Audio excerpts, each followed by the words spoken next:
दोस्तों, आप अपने जीवन से परेशान हो गए हैं। आप बिल्कुल जीने की मार्ग छोड़ चुके हैं। आपको लगता है कि आप जीवन में कुछ नहीं कर पाएंगे।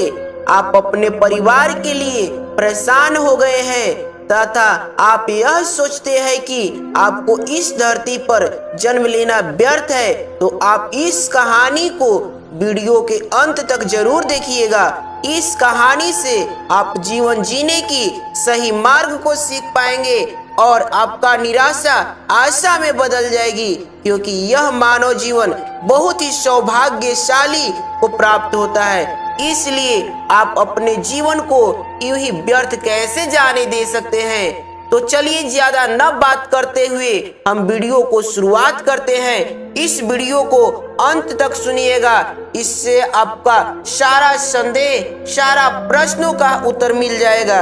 एक बौद्ध भिक्षुक ने भोजन बनाने के लिए जंगल से लकड़ियां चुन रहा था कि तभी उसने बिना पैरों की लोमड़ी को देखते हुए मन में सोचा, आखिर इस हालत में ये जिंदा कैसे है और ऊपर से ये बिल्कुल स्वस्थ है। वह अपने ख्यालों में खोया हुआ था कि अचानक चारों तरफ अफरा तफरी मचने लगी। जंगल का राजा शेर उस तरफ आ रहा था। भिक्षुक तभी तेजी से भागते हुए एक ऊंचे पेड़ पर चढ़ गया और वहीं से सब कुछ देखने लगा।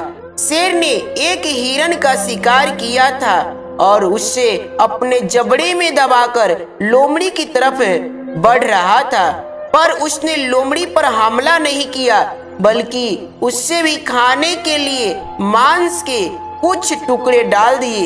ये तो घोर आश्चर्य है, शेर लोमड़ी को मारने की बजाय उसे भोजन दे रहा है। भिक्षुक बुदबुदाया। उसे अपनी आंखों पर भरोसा नहीं हो रहा था, इसलिए वह अगले दिन फिर वहीं आया और छिपकर शेर का इंतजार करने लगा। आज भी वैसा ही हुआ। शेर ने अपने शिकार का कुछ हिस्सा लोमड़ी के सामने डाल दिया। यह भगवान के होने का प्रमाण है, भिक्षुक ने अपने आप से कहा। वह जिसे पैदा करता है उसकी रोटी का भी इंतजाम कर देता है। आज से इस लोमड़ी की तरह मैं भी ऊपर वाले की दया पर जीऊंगा। ईश्वर मेरे भी भोजन की व्यवस्था करेगा। ऐसा सोचते हुए वह एक वीरान जगह पर जाकर एक पेड़ के नीचे बैठ गया। पहला दिन बीता पर कोई वहां नहीं आया।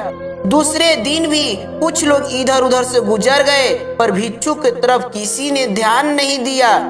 इधर बिना कुछ खाए पिए वह कमजोर होता जा रहा था। इसी तरह कुछ और दिन बीत गए।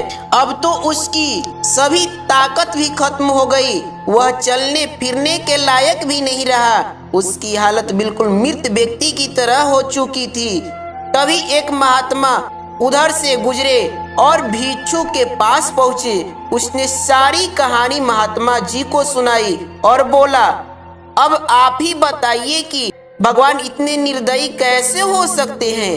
क्या किसी व्यक्ति को इस हालत में पहुंचाना पाप नहीं है? बिल्कुल है, महात्मा जी ने कहा, लेकिन तुम इतने मूर्ख कैसे हो सकते हो?